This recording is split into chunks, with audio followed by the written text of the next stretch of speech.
What is up? 23 days. Can you believe it? 23 days until first pitch for OU softball. TRA Jennings days away until the back to back to back to back national champs get back in action. And like you, I cannot wait. We've got all of the preseason accolades, the All-Americans, top 100 players. Got a show on the top 100 players if you haven't checked that out already. And hey, if you're new to this show, well, first off, welcome in. Hope you love some OU and some SEC college softball. Please like and subscribe if you haven't already. But we're here for a purpose tonight, and we're here to talk a lot of OU softball. So drop your questions in the comments. My man Brian's already in the comments. We'll get to as many of those as we can. But let's talk about the top 25 that Softball America released on Monday afternoon. Now, before I start with, did I have an issue with OU not being number one at number three?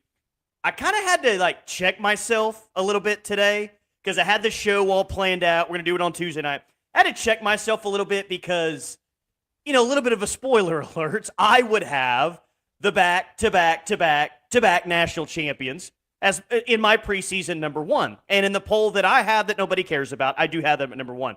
But I had to pinch myself a little bit and say, you're a little bit in some ways bothered that they're the number three team preseason. Like, how many sports on campus right now, if, they were good enough to be top three preseason, would you say, heck yeah, let's go, man? Yeah, absolutely. So, top three preseason, it's still an honor, especially with an entirely new lineup. But I know some of you don't love the fact that Oklahoma is not in as number one in the Softball America Top 25. And I'm sure most of you have seen it, but let's just run this down. Florida comes in at number one, Texas at number two, Oklahoma at three, Oklahoma State at four, UCLA at five, Tennessee at six, A&M at seven, Duke at eight, Tech at nine, Florida State at number 10. I won't go through the entirety of the top 25 because this is mainly about the OU angle of things. And look, you know what I immediately say to this? Thank you. Thank you, Softball America, because as a fan, I actually do love this. As an OU softball fan, good? That's fine. This preseason poll doesn't matter anyway, right? I mean, is this preseason poll going to dictate wherever, whether or not OU wins the national championship? It won't. And it'd be nice to be sitting here tonight talking about here's OU as the number one preseason team again. But a little extra motivation never hurt anyone, guys. And that's how I'm choosing to look at it. I think OU should be the number one preseason team. I do. But I think that this is a little extra motivation, and I do think that Patty Gasso is going to use this to fuel her team a little bit as we get ready for the season. Again, it's a preseason poll by Softball America. They do a great job, but this isn't the end-all, be-all, and Florida and Texas are clearly better than Oklahoma. But if you've got a chance to use motivation, and when you've won as many national championships as OU has, and you've been ranked number one as many times and picked to do all this in All-Americans, it could probably be hard at times to find some real motivation out there that maybe some people are doubting you. Well, here's your chance if you're Patty Gasso. You got a chance now if you're Patty Gasso saying, hey, here are two teams that are ranked in front of you, and here are two teams in your own conference that are ranked in front of you. So Softball America with this ranking is not only saying that they don't think Oklahoma's the best team going into the year, they think Oklahoma's the third best SEC team heading into the year. And now I don't think that this lessens the target on OU's back, but it does show that, you can call it doubt if you want, but as of right now, Softball America likes Florida and Texas a little bit better than they like Oklahoma. And I think that there's motivation in that. At the same time, I think it's absolutely fair to point out that Florida and Texas are both really good. And I think both Florida and Texas can win the national championship this year. I'm just operating with the mindset of, if you're the champ and you've been the champ 4 straight seasons, I consider you as the number one team. So I still consider Oklahoma's the team and the program that's the program to beat right now. But are my feelings hurt about this? Not really, just because I think it could be a very good thing for this team. And I get it in a lot of ways with this ranking, even though I would have it different just because I think this program is used to dealing with this. They're elite. The coaching staff, I mean, come on. Do we doubt the coaching staff and their ability to get this team to play their best softball? I mean, I sure don't. And I still think the roster is a lot better than people are giving it credit for. But look, Florida's going to be really good. Texas is going to be really good. And if you're one of those that rank Florida and Texas above Oklahoma, I guarantee you the first thing that you're saying is, well, they lost a lot. And that's true. Now, this is college softball, and everyone loses players. Florida lost an unbelievable middle infielder last year that they have to replace. But it's probably fair to say in terms of teams of the top 10 that nobody lost more just key pieces than Oklahoma did. I mean, you could probably even make an argument that nobody has lost a senior class quite like the one that Oklahoma just lost. I mean, the championships, the individual accolades, the stats. I mean, I think I can make a very compelling case that what Oklahoma just lost is we've never seen a team through graduation lose as much as Oklahoma just lost. So it's fair to acknowledge, and you have to acknowledge it, and not acknowledging it to me is almost disrespectful to the previous team and the previous group that did so much. But at the same time, yes, Oklahoma lost a lot. Yes, they probably have more to replace than any other national championship caliber team next year. But I also think one other thing is true. If anyone can replace all of that, if anyone can lose their greatest catcher in program history, one of their greatest infielders in program history, maybe the greatest center fielder that college softball has ever seen before, and still come back and win a national championship, lose everything that OU lost, the Women's College World Series most outstanding player in the circle, if there's any other team that can come back and win a championship this year, it's Oklahoma softball. So, yeah, I acknowledge it. I really like what they brought in this year, both with the number one portal class, in my opinion, the number one portal class, and the number one recruiting class that has been ranked as such. If anyone could do it, it's Oklahoma softball. And if anyone else lost as much as Oklahoma had this year, they're not in the top 3. They're probably not sniffing the top 5 and maybe even the top 10. So in some ways, it is, a tip of the cap to this program that there is some belief out there that will still put them in the top 3. And I would guess most people still think that OU's a national championship contender. I think it would be silly, given this program's history, especially their recent history and everything else, to not consider OU a national championship program. If you don't want to say that they're the number one preseason team today, okay, that's fine. I'll use it as motivation. If you don't want to say that they're number 2, you rank them wherever you want. But I don't think, at least to me, there's not much of a doubt that OU is a true national championship contender heading into this year. It won't be easy. We all know that. And I hope that we haven't been spoiled in how hard national championships are to actually win. They're really hard. But with the incredible talent that's lost, there's some really good talent coming in. Again, I don't know if it's truly recognized, the portal class that OU brought in, or even a player on last year's team that didn't play, and Nelly McEnroe-Morenas. I'm really high on this team. I know it's going to be really difficult to win a title. I'm sure you do as well, but I'm super excited, and I think this team can really do some special things, especially not only factoring in offensively, but what I think Sam Landry is going to be this year. All right, let's get to some comments. We'll get back to this top 25 poll here. Appreciate all of you for being in. Again, new to the channel, what's up? Like and subscribe. A lot of OU softball, a lot of SEC content as well. Brian says nobody has anything for the 8-time back-to-back national championships. What up, Brett? Good to see you. Alfredo's like, what? Number 3? No way. I saw a lot of those reactions. I can't say that I was surprised that OU was number 3. I thought at worst, I thought that they were going to be ranked anywhere. And for some other polls that come out, I would say this as well. But I've always thought that OU was going to be ranked anywhere from 1 to 3. And I thought that Softball America probably would have them at number 2. The top 3 was really a lot different than I thought it was going to be. But the 3 teams that were there were the 3 teams I thought were going to be there. I thought it would be Texas at 1. I thought it'd be Oklahoma at 2, and I thought it would be Florida at 3. Again, all three teams I think can win the national championship. You can order them however you want to order them, but I was a little bit surprised that Texas wasn't the number 1 team preseason. I thought that's where Softball America and maybe some others will have them. Being 3, we'll give Patty's and the ladies some juice. I agree, Corey. And again, that's kind of why I like it, right?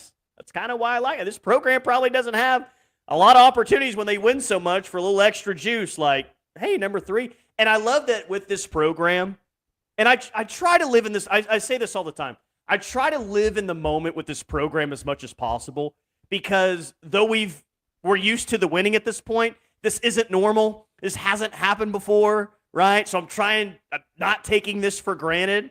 I'm enjoying it for what it is, which is one of the most dominant run in college sports history. Like, there's no guarantee that the next 5 years will be like the previous 5 years. So I'm enjoying this now.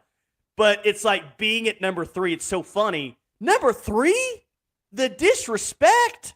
We're using that as motivation. How dare someone pick us as a top 3 team nationally?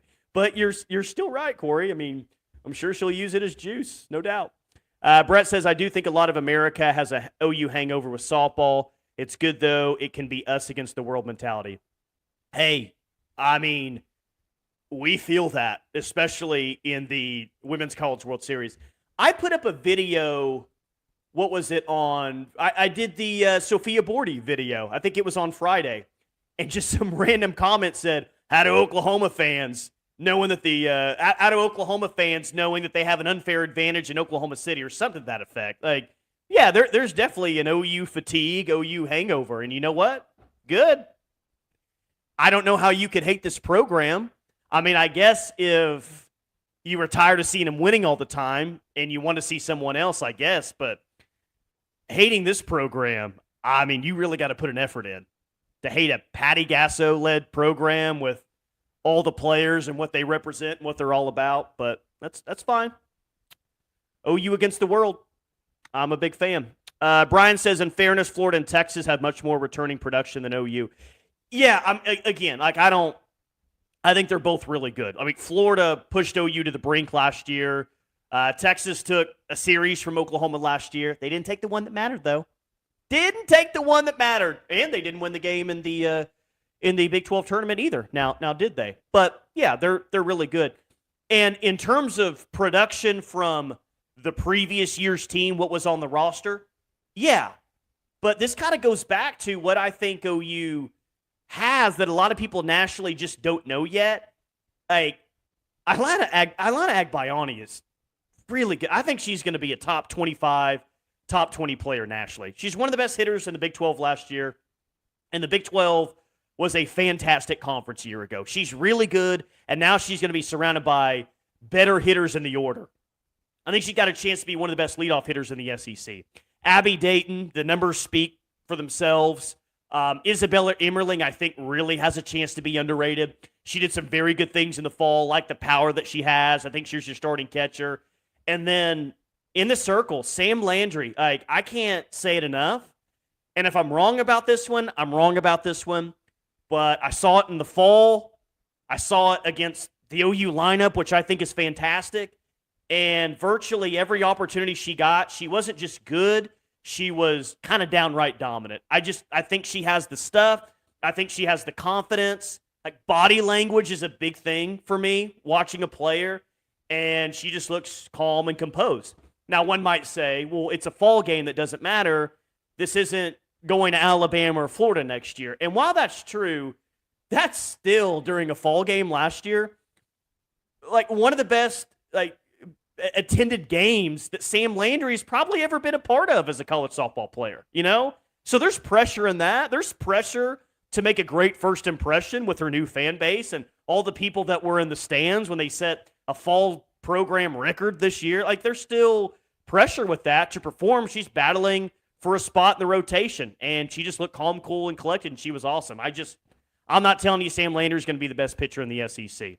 I'm not telling you that. I just think Sam Landry is going to be outstanding this year, and I think that she is going to be the ace that this team will need to win a national championship. Now, they're going to need more than Sam Landry.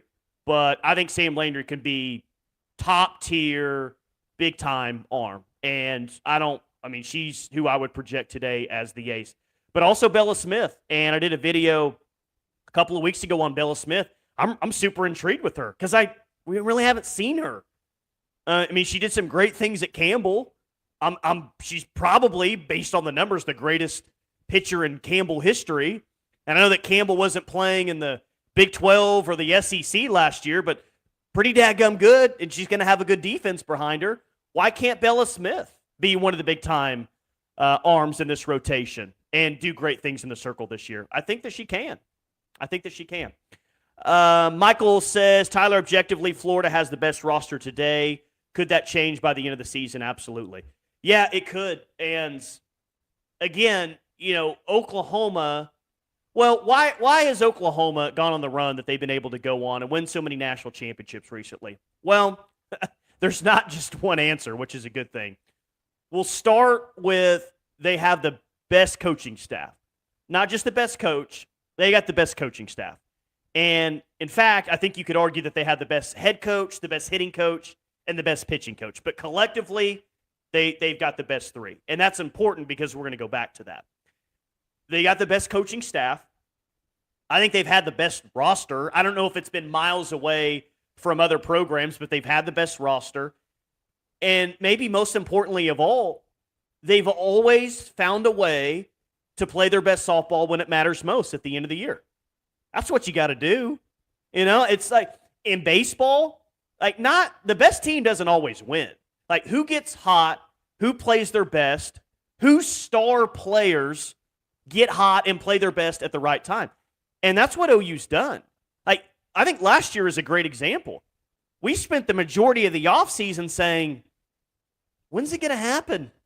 I know this team's good enough to win a championship, but are they going to turn it on? Or what's going on? Losing a home series to Oklahoma State and dropping a game to BYU and losing a road series at Texas. We waited on it, very few times last year. In big series, did it look like Oklahoma was the best team in softball about to run off another national championship? I was worried during the regular season, but they turned it on when they needed to turn it on, and they won another title. And I don't that's fair, Michael. You can say with what they have coming back with Rothrock and so many other pieces that Florida could have the best roster, but who's going to play the best when it matters most? I trust Oklahoma. And I know they've got a lot of new players, and the lineup's going to look a lot different than it has been, but that's the team who's done it the most. That's the team that's done it the most consistently.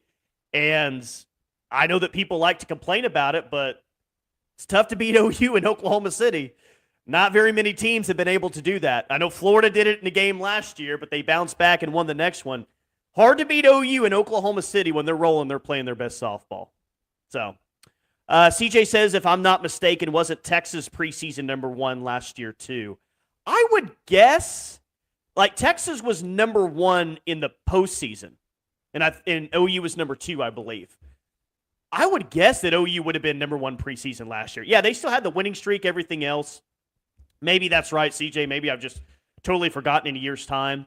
But I think Texas was number 1 in the postseason bracket last year, and I would have guessed that OU was number 1 preseason last year with the winning streak intact, coming off a championship, all those players returning and everything else. But if I'm wrong about that, let me know. Mike says it's a long season. Yes, it is. Yes, it is. But a fun season. 23 days until first pitch. Let's go.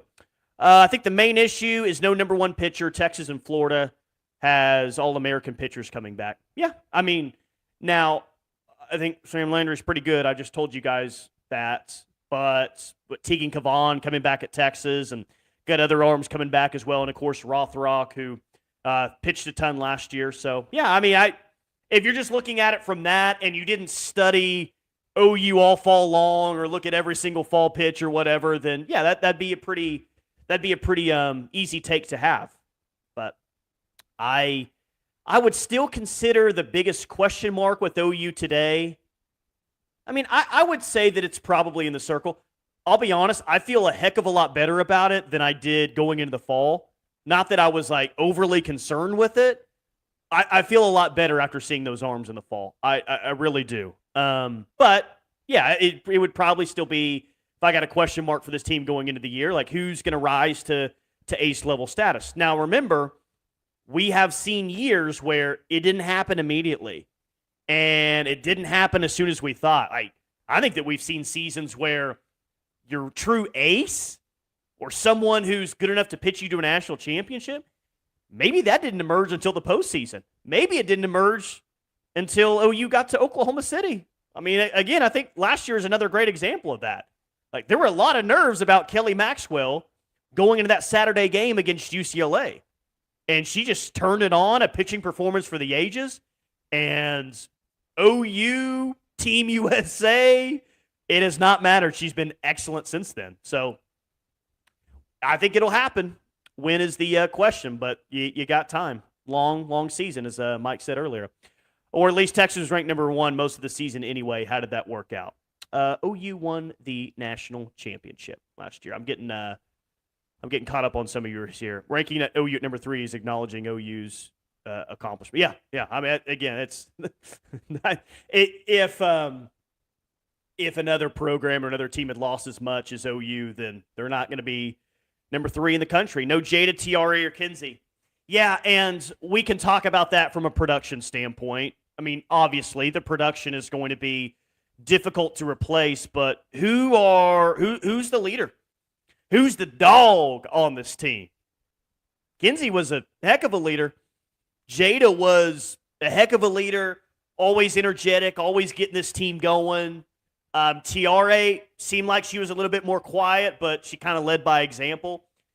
It was such a well-led team. We've heard Patty Gasso say that, she's the head coach, but in a lot of ways that she could just back off and let this team do their thing. And this year she gets to roll her sleeves up a little bit more and take on, not more of a coach personality, but, kind of roll her sleeves up a little bit more for this team.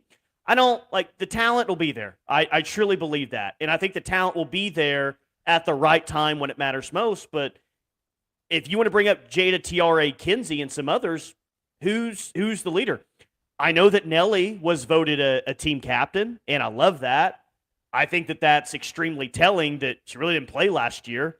And yet, as a redshirt freshman, she was voted as a team captain. I love that. But who's going to step up? Who's going to take control when that needs to be the case? Do some of these transfer portal players who are very accomplished at other programs feel like they're capable of doing that from day one? Because, look, as much as I like this team and as much as I tell you how talented they are and how well coached they are and everything else, there will be adversity this year. There will be adversity. Let me pull the schedule back up, guys. They will play at the number 1 team, against the number 2 team, a game against the number 4 team, a series against the number 6 team. They'll play a series at the number 11 team. They'll play the number 13 team as well. They'll play the number 15 team in a series. They'll play the number 16 team Baylor twice next year. OU plays 52 regular season games next year, and 21 of those games will be against teams that are ranked in this top 16. Like, we're going to know about this team. We're going to know. And they're not just going to roll through this thing undefeated. Like, adversity will set in. They'll get knocked down. People will doubt them. Can they get up from the punch? Do they have the leadership to come back like they've had in previous years? Yes, agree with that. Oklahoma still 4 Peter, so who cares about the number 1 ranking? You guys got your whole conversation going in right now. Tyler, what is your reasonable expectations for Sophia Bordi as an early enrolled freshman?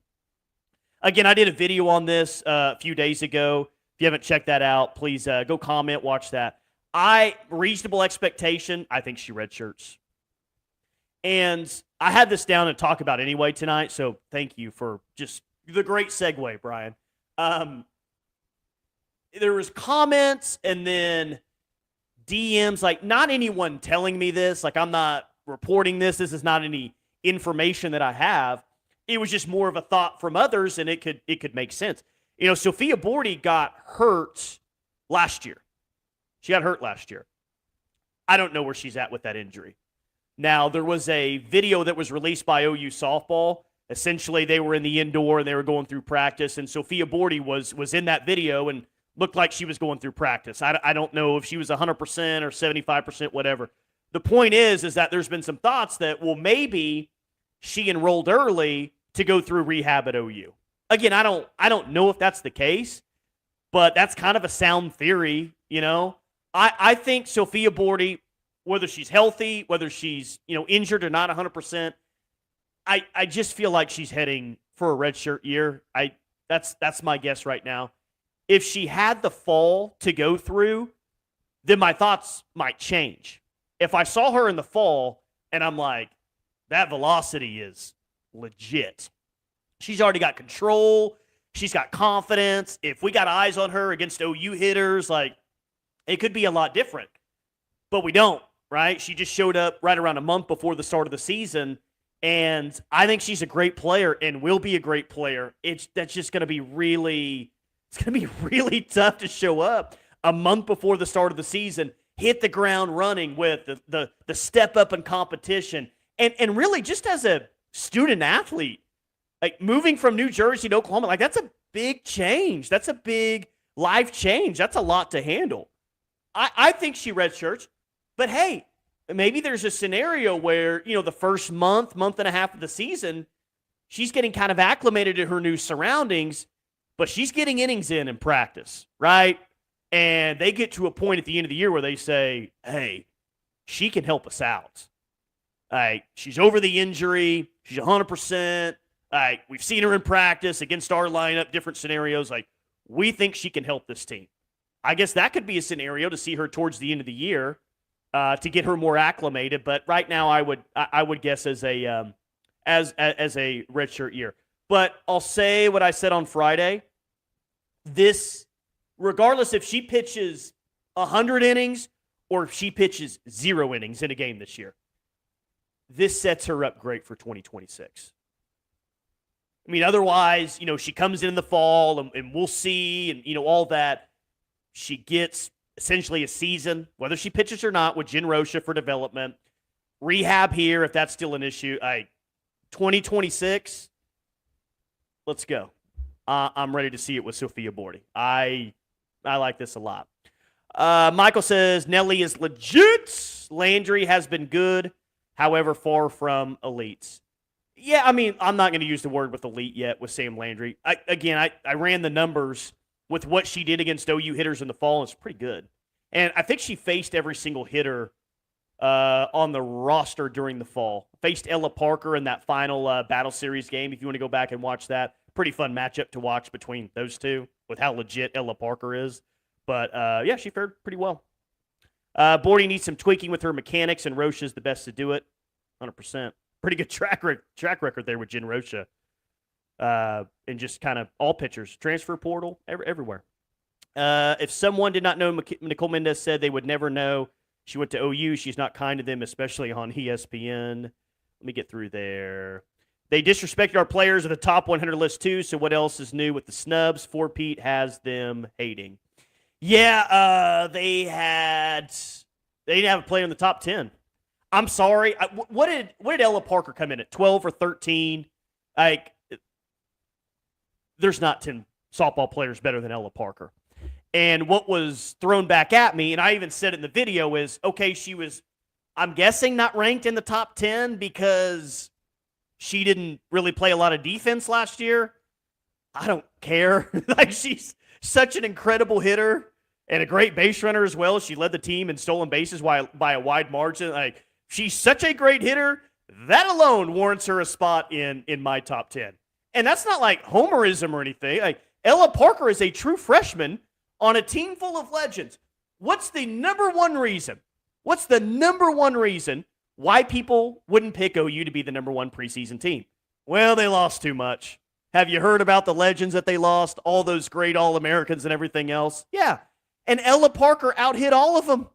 She led the team in average, right? I mean, top 10 to me. But hey, motivation for the team with these rankings, motivation individually for Ella Parker.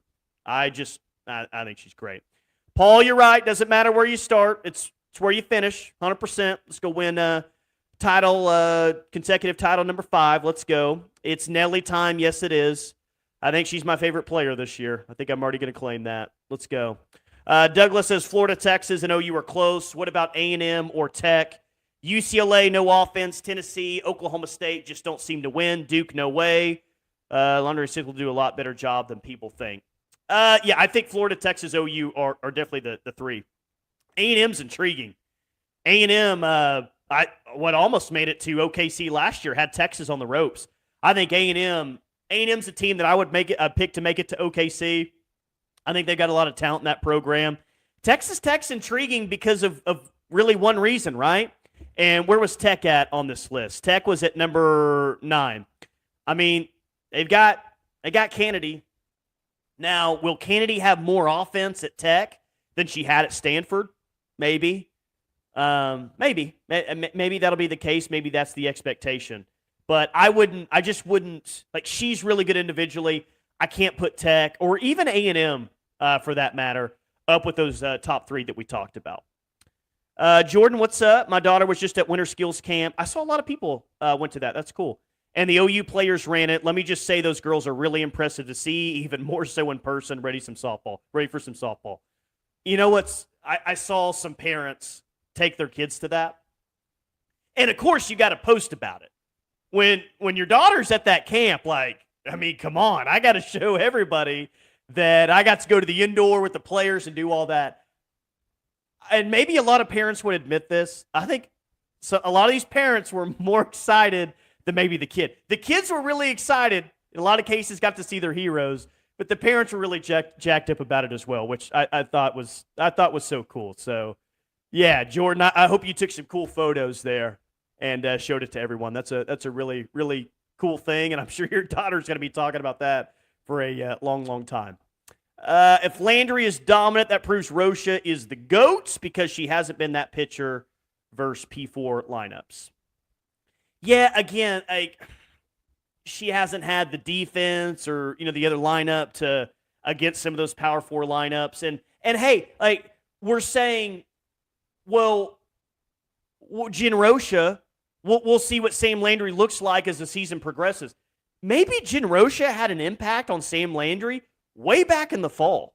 Because, okay, Michael, Sam Landry doesn't have this incredible resume against Power 4 lineups. I mean, that is fair to say. But she faced a legit Power 4 lineup in several fall games, and again, she's pretty good, man. I mean, she's really, really good. So maybe Jen Rosha, in a short amount of time, saw something, was able to tweak something with Sam Landry. I don't know, but she just looked really good to me. All I can go is off the eye test. Maybe I'm wrong about it. Maybe the moment gets too big and the SEC and all that. But the eye test to me, and we've seen what really good pitchers look like, Sam Landry looked like she's got the stuff. Sam Landry looks like she's got the stuff. If Landry can get to top 5 in SEC, OU's going places. A lot of good pitchers in the SEC. That shouldn't be a surprise, but just some off the top of my head. Of course, Texas staff is really good with Tegan Cavan. I mentioned Rothrock. Carlin Pickens at Tennessee. I think she was SEC Pitcher of the Year last year. I mean, everyone that you're going to see next year is going to have a really good arm. Missouri's going to have a really good arm. I mean, everyone. I mean, this conference is just really good. LB says, really, UT, Florida, and OSU are really good. Voters have been looking for our one reason to vote someone else number 1. Does not matter. OKC in June matters. OKC in June matters. Returning production, we have just as much. If you want to look at it that way, and I think a lot of people are looking at it as, well, they just lost all this production. Texas and Florida have more returning production from last year. Yeah, I'd be interested, and I should have done this over the offseason. Maybe I can before the start of the season. But just overall production, every player from last year, doesn't matter if they were on the team last year or playing at BYU or Utah or whatever, OU's still going to have a lot of 2024 returning production. When you factor in Immerling's numbers, when you factor in Agbayani's numbers, when you factor in Abby Dayton's numbers, the numbers are still going to look pretty good. And Ella Parker and Cassidy Pickering, who are just insane, by the way. Golly, insane. Sophomore slump, some players have it. Those two didn't look like they're poised to have a sophomore slump during the fall. I know the fall's the fall, and it is what it is, but those two players dominated. Cassidy Pickering was my fall MVP. She was so good. Best staff in the country. Let's see. OU's had the best talent, miles above every other team in the past 4 years. Bella Smith did strike out Pat McAfee. She did. She did. That's true. Trying to get caught up with these messages here. I think I'm a few minutes behind you guys, so excuse me for that. I think the 5 transfers are in the top 50 players. Pickering and Parker are in the top 10. Sam Landry may very well be the best pitcher in the SEC and even the nation. I'm going to show you guys what I've got as my kind of projected starters here and tell me what you think about this. I've got Emmerling at catcher. Feel good about that. I've got Sid Sanders at first. Feel pretty good about that. I've got Agbayani at second, and then Gabby Garcia at short. I don't think that Garcia has locked down necessarily 100% that spot at shortstop. I mean, Agbayani is going to be one of your 2 middle infielders. Maybe she plays at short. Maybe she plays at second. I think that we saw her at second during the fall, so I'm going to go with there. Nellie's playing at third baseman. Feel great about that. Cassidy, Pickering, and left. You know Pickering's going to be one of your outfielders. Abby Dayton in center. Feel great about that. And then Tia Malloy in right. That is maybe the spot. I think right field and shortstop. Let's just say that Agbayani is going to play second.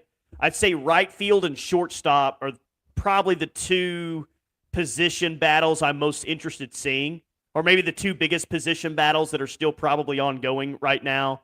I think Sid Barker could get some time at short this year. I think that Maya Bland could win that spot in right field. I mean, Maya was really good in the fall. She hit some bombs in the fall as well. I'll go with Malloy today, but I think that you're going to see a lot of players, especially early on in the season. Of course, Ella Parker at DH. You know Ella Parker's going to be there. So you guys let me know what you guys think about that. Booney will be a loss. Yes. Hopefully Maya. Chaos Coordinators did a video on that as well. Chaos Coordinators. I think Agbayani and Dayton are your Chaos Coordinators, and maybe Maya Bland, who I just mentioned, can be one of those Chaos Coordinators as well. That would be cool. Brand thinks that Texas Tech, ranked in the top 10, is a joke. Paid a lot of money for old Nigel Kennedy. And they're hoping that Texas Tech being the top 10 is not a joke. Not a joke. Parker should have been the top 10, especially when they ranked Beecham at 5. Just look at their stats. Yeah, very similar. I went back and looked at that. Okay, let's see. This is the lineup I got. Garcia, Barker will rotate at short early in the season. Malloy and Bland will rotate in right field in this. Yeah, so we're on the same page there. We're on the same page there. And maybe Bland starts game 1 in right field, but I definitely think Tia Malloy is going to be in that mix. And then Gabby Garcia, love her glove. Love her glove. Interested to see who hits. She hit. Sid Barker hit. Like who's going to be better offensively for you this year? But you're going to see true freshmen this year. Heck, you saw true freshmen last year in a team that won its 4th consecutive championship. Heck, those 2 freshmen were 2 of the better hitters that you had. When some of your legends were slumping at times, it was Ella Parker and Cassidy Pickering in a lot of ways that were kind of, getting the big hits for you. Love the lineup. Could possibly see Garcia and Agbayani switching spots at short and second. Doesn't matter to me as long as both are in the lineup. Yeah, Agbayani played short last year at BYU, but definitely played some second this year. I don't think I'm the only one. I'm high on a lot of players on this team. I am. But I think Agbayani is, special. Like, she's a spark plug. Got a lot of energy. She just gets on base. She doesn't strike out very much at all. She hits the ball hard. I don't think she's going to hit a ton of home runs necessarily this year, but she hits the ball hard. She gets on base, and, man, can she run and can she steal bases. I think that she's what you want as a leadoff hitter. Now, Jada was what you wanted as a leadoff hitter. Like, she can do everything, but I just think that, Agbayani can bunt. She can just do a lot of different things. I'm really excited about her. Konnichiwa from Japan. Boomer, what's going on? Thank you for tuning in. I have no idea what time it is right now in Japan. It is 8:16 Central Standard Time here in the great state of Oklahoma. But, yeah, good to hear from you. Appreciate you checking in. She's going to be great. Agbayani will be All-American calling it. Let's go. Join in. Let's go. And, yeah, Agbayani did enough damage to – yeah, exactly. I shouldn't have to preach to OU fans about her being a great player this year. We saw it. we felt it last year. Yeah. In what was a frustrating series at the time against BYU, but OU ended up coming out on top and winning a national championship. Appreciate everyone that's here, by the way. Got any other questions, comments? Be on here for a few more minutes. Like and subscribe to the channel if you haven't already. And hey, I'll let you guys know this. I am always looking for great content ideas for videos. In fact, just a couple of weeks ago, somebody sent me just tweeted at me and said, hey, how about, Patty said last year, these were the chaos coordinators. Who do you think will be the chaos coordinators next year? And I thought it was a great subject, so I made a video out of it. So if you think you ever have a great thought or a great content piece, I'll make a video out of it. I'll give you a shout out and everything else. But love covering this program. Love talking softball. Love making the videos. It's a lot of fun. So just appreciate all you guys and all your reactions. Chris says number 9 on days, Kennedy pitches, which will be again most of them. Nothing more satisfying than seeing people get knocks on Kennedy. She's good, but didn't come to OU, and be cool if OU wins a national championship without her. Just glad that she didn't go to Texas. Glad that she didn't go to Texas or Florida or somewhere in the SEC. Landry will be dominant. Interested in Kirsten Deal. I wouldn't project today that Kirsten Deal is the race. I would project Kirsten Deal to get a lot of starts this year. I thought she had a solid fall. Maybe a little bit better in the back end of the fall than she was initially in the beginning. And I might do an entire video on this, just kind of what I expect from the pitching staff this year and how it's going to look. But today I would say I think Sam Landry's definitely a starter. I think that she's your ace. Man, that battle for number 2 and number 3 is like wide open. I feel like Monticelli's going to be kind of a reliever, closer type of role there, and I hope that works out for her. Love to see her as a starter if she has some great year. But I think that, your second and third starter, Lowry's in that mix, Deal's in that mix, and I think that Bella Smith is in that mix as well. How I think it's going to end up, man, Lowry's so good, and I think she's only going to get better. This is tough, actually. I didn't get any time to research this. It's just kind of on the fly. I'll say that it's Landry. I'll say it's Bella Smith. I think she's going to be good, and I'll go with Deal.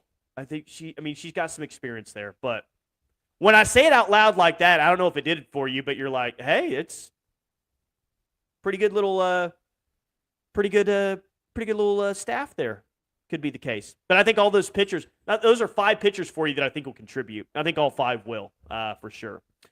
Okay, I'm about to get out of here. Okay, I'll look at that as well. I got an angry dog behind me ready to get some food. But all right, that'll do it. Appreciate you. Drop me if you got a content idea. I'll make a video of it, give you a shout out. And 23 days away. Let's get it going, guys. We'll talk to you soon.